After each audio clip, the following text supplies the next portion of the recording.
was a kid, I loved entering into contests.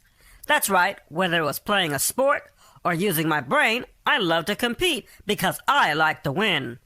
For example, when I was a kid, I entered into a pumpkin decorating contest for Halloween, and I won first place. I felt like I was on top of the world. There is nothing like coming in first. And right now, I want to talk about someone who was first too. I want to talk about the first president of the United States named George Washington. George Washington was the first president of the United States from 1789 to 1797. Not only was he the president of the United States, but he was unanimously voted by everyone there who had a vote to be the president, and that was the first time and only time in history that would happen. Talking about presidents who held office today, you may use the term Republican or Democrat, but George Washington was neither one. In history, George was known as a Federalist.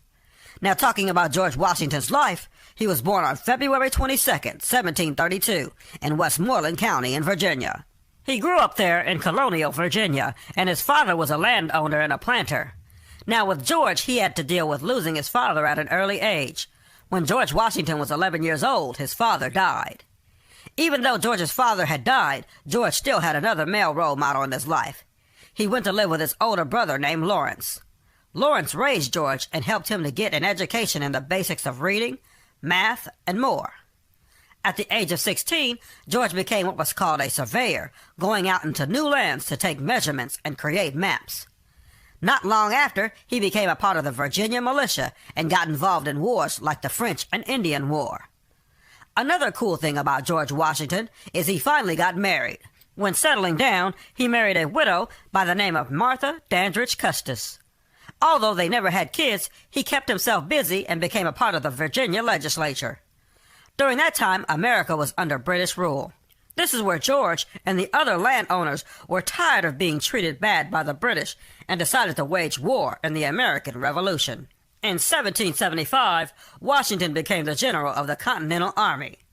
Although he lost many battles in the end, the British Army surrendered in Yorktown on October 17, 1781.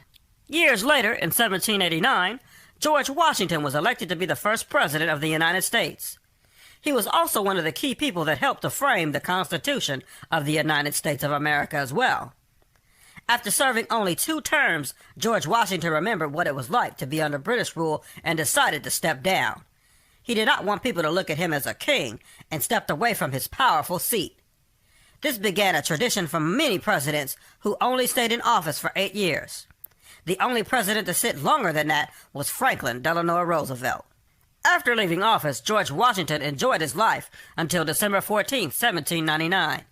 That is when he died after suffering for weeks with a cold and eventually passing from a throat infection. Well, I hope you enjoyed hanging out with me while I talked about the first president of the United States of America, George Washington. Like I started off saying, being first is always cool, and there is nothing cooler than being known as the first president of the United States of America.